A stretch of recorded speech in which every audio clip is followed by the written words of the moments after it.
He thought she was just another black woman he could intimidate. To tell, she walked into court and destroyed his career. The road was nearly empty that night.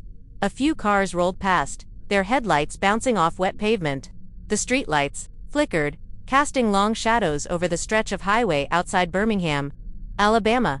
It was late, just past 11 o'clock, the kind of hour where most people just wanted to get home. Lieutenant Commander Renee Dwan had been driving for nearly 2 hours, her fingers drumming lightly against the wheel, humming along to the soft rhythm of an old jazz tune playing through the speakers. She wasn't in uniform, just a simple black sweater and jeans, hair pulled back. She didn't stand out, or so she thought. Then she saw the lights in her rearview mirror, red and blue, flashing, gaining on her fast. Her stomach clenched, not out of fear, she knew how these things went, but out of exhaustion. She signaled, changed lanes, and eased her car onto the shoulder. She put the car in park, took a slow breath, and kept both hands where they could be seen. She had been in the military long enough to know the drill. A white patrol car stopped just behind her. The officer took his time getting out. When he finally did, he moved like a man who expected obedience, heavy boots scuffing against asphalt, one hand resting on his belt, the other holding a flashlight that flicked on as he approached. She turned her head slightly, watching him through the side mirror. The name on his badge caught the light: Briggs. License and registration. No greeting, no explanation. His voice was flat, practiced, impatient. Renee met his eyes in the mirror, then reached slowly into the glove compartment, pulling out her documents. Was I speeding, officer? She asked, her voice steady. Briggs didn't answer right away. He took the papers from her hand, holding them just out of reach as he gave her car a one. Taillights out, he said. She frowned. That can't be right. Briggs finally looked at her. Are you arguing with me? A beat of silence passed. Renee could feel the shift in the air, that quiet, unspoken moment where power met resistance, and one side expected the other to cave. She'd seen it before, in briefings, on bases overseas, in training exercises meant to prepare sailors for the world outside the Navy. She knew better than to push, but she also knew her rights. I'm just saying, she replied, voice calm. My taillights were checked a few weeks ago. But if there's an issue, I can get it fixed. Step out of the car. Briggs cut her off, like he hadn't heard a word. Renee exhaled slowly. She glanced toward the traffic ahead, no witnesses. She tapped her fingers against the steering wheel once, then reached for the door handle. Mind telling me why? She asked. Briggs tilted his head, smirking. Because I said so. She let that hang in the air for a second, then unbuckled her seatbelt and pushed the door open. The night air was cooler than she expected. She stepped onto the pavement, her posture relaxed but measured. She wasn't looking for a fight, but she wouldn't be bullied either. Briggs took a step back, scanning her. She could feel him sizing her up, deciding how much he could get away with. Turn around, hands on the car. This time, she hesitated. For what reason? Briggs took a step closer. His smirk disappeared. Are you resisting? Renee held her ground. No, I'm asking a question. A flicker of something crossed his face. Amusement, maybe both. Then, without warning, he reached for his radio. We got a non-compliant driver here, he muttered into the speaker. Then louder, turn around. Her pulse picked up, but her expression stayed neutral. Officer, I need you to understand something, she said, her voice low but firm. I know exactly what I'm allowed to do, and I know exactly what you can't do. Briggs didn't like that. His jaw tensed. You're under arrest, he snapped, reaching for her wrist. Renee moved before he could grab her, stepping back just enough to avoid his grip. Under arrest for what? Briggs pulled out his cuffs. For obstructing an officer. She exhaled sharply through her nose. So that was his game. Her military training kicked in, heartbeat steady, breathing even. She knew she had two choices: comply and fight this later, or push back and risk escalation. She wasn't about to become another statistic. With slow, deliberate movements, she turned, placing her hands on the roof of her car. The metal was cool against her palms. Briggs wasted no time, yanking her arms behind her back, tightening the cuffs, far too much before shoving her toward the patrol car. You don't know what you're doing, she murmured. Briggs chuckled, shoving her into the back seat. Lady, I know exactly what I'm doing. But he didn't. Not even close. The hard plastic seat of the patrol car dug into her back. Renee sat still, wrists burning against the cuffs, her breath measured. The door slammed shut behind her, sealing her in outside. Briggs strutted back to his vehicle, muttering something into his radio. She glanced at the partition separating her from the front seat. The faint reflection of her face stared back calm, composed, but beneath that, something simmered. She had been through combat drills, high-stakes operations, and interrogations in foreign territories. But this was different. This was a man with a badge. Drunk on power. Convinced he was untouchable. A few minutes passed. Then 5. Then 10. She shifted her hand slightly, testing the cuffs too tight.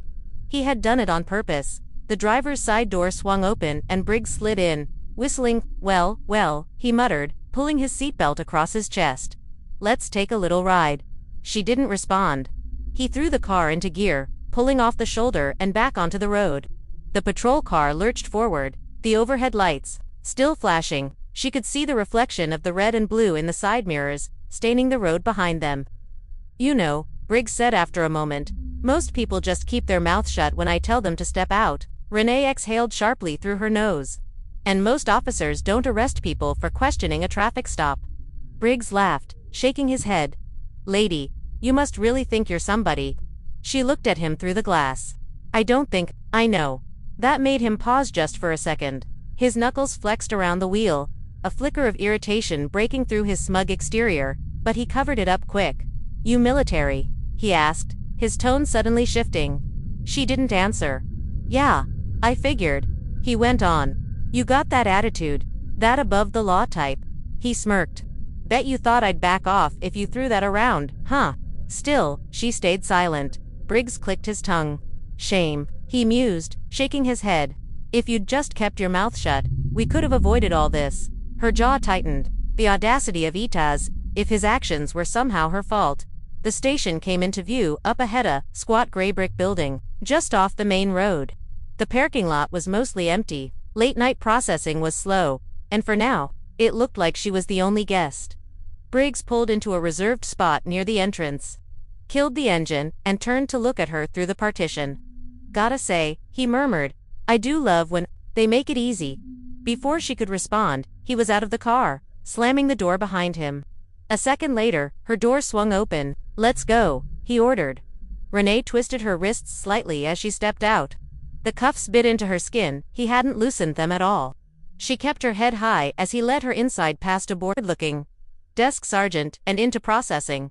The holding area smelled like old coffee and sweat. A metal bench lined the far wall, a steel door leading to the cells just beyond it. Briggs uncuffed her just long enough to push her through booking fingerprints, mugshot, the whole routine. The officers behind the desk barely looked up, just going through the motions. She had seen this kind of indifference before. It was the kind that let bad men like Briggs thrive. When it was over, he grabbed her wrist again, leading her toward the cells. You think you're smart, huh? He muttered under his breath. She glanced sideways. I don't have to think. His grip tightened. She knew that got under his skin. Enjoy your stay, Briggs sneered, shoving her toward the cell. Renee caught herself. Before she stumbled, she turned, watching as the metal bars slid shut between them. Briggs smirked from the other side, tapping the bars lightly with his fingers before walking away. The lock clicked into place. She took a slow breath, then sank onto the bench. The chill of the metal pressed through her jeans, grounding her. One night, that's all it would take. Because Briggs had no idea who he had just messed with, the metal bench was cold, hard, unforgiving. Renee shifted slightly, rolling her shoulders to ease the stiffness creeping in. The cell wasn't much just for walls, a single flickering light, and the faint smell of old sweat and disinfectant. She had spent nights in far worse conditions. In places where the threat wasn't just discomfort, but real danger. This was nothing. But that didn't mean she wasn't angry. Through the bars, she could hear the faint murmur of officers talking at the front desk. The occasional shuffle of paperwork, the clatter of a coffee cup against a desk. She exhaled slow and steady. Control the breathing. Control the mind. Basic training drilled into her long before she even stepped foot into the fleet. Then, heavy footsteps. Briggs. She knew it was him before he even came into view. His stride had that same arrogant rhythm, like a man who thought he was untouchable. He appeared in front of the cell, a second later, arms crossed over his chest, that same smirk plastered on his face. Comfy. She didn't answer. He tilted his head, stepping closer to the bars. You know, if you just played along, you wouldn't be in here right now. She let a slow smile curl at the edges of her lips. "Oh, I'm exactly where I need to be." Briggs's smirk faltered for just a second, a flicker of something in his eyes. Annoyance, uncertainty. He covered it fast, scoffing as he glanced toward the empty holding area. "No one's coming to get you tonight, lady," he shrugged. "Guess that means you'll have some time to think about that attitude." Renee just watched him, unmoved, unshaken. Briggs leaned in slightly. "See, here's the thing," he continued, lowering his voice. "People like you think the rules don't apply. You think a little confidence is enough to get out of trouble." She let him talk, let him ramble. It didn't matter because he didn't know what was coming. And then, as if on cue, another officer approached from the hallway. A younger guy, probably in his late 20s, dressed in a standard-issue uniform. He stopped a few feet away, holding a clipboard. Sergeant, ... The officer's voice carried just a hint of uncertainty. "We got a call." Briggs barely glanced at him, and the officer hesitated, shifted on his feet. "And I think you need to see this." Briggs frowned, then gave Renee one last look before stepping away. She sat back, listening. The conversation was hushed, but she caught bits and pieces. Something about a lawyer. A call from higher up, questions about why she was being held. Briggs's voice dropped lower, sharp and annoyed. The younger officer stammered something in response, but whatever it was, it didn't seem to make him happy.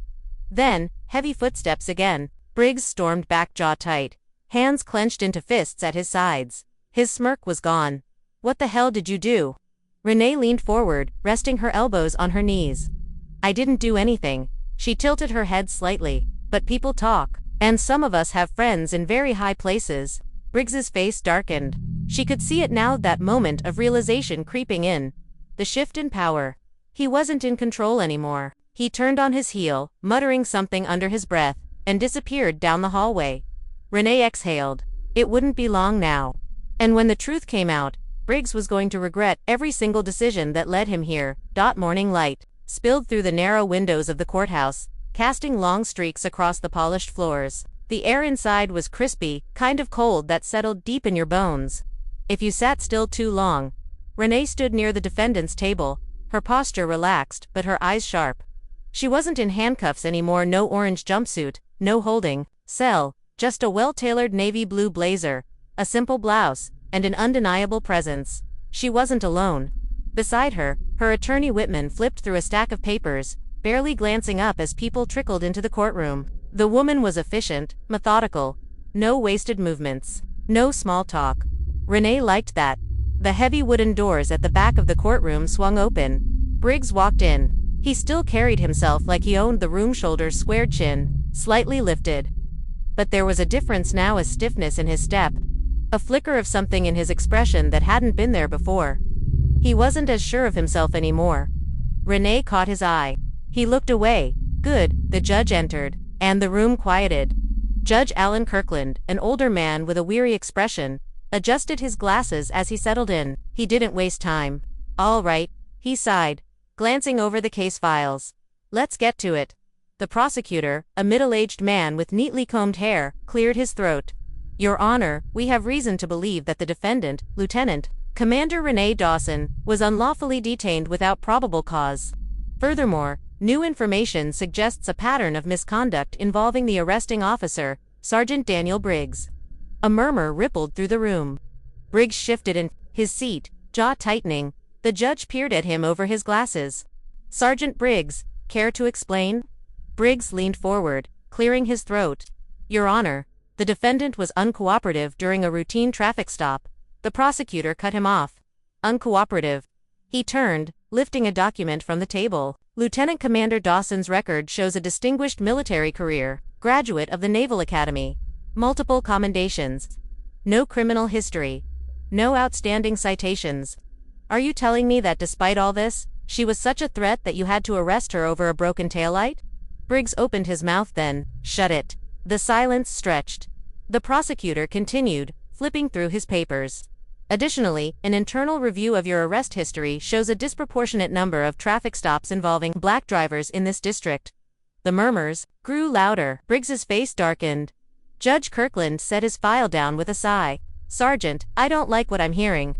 Briggs sat back, crossing his arms. "She resisted," he muttered. The prosecutor raised an eyebrow. The body cam footage says otherwise.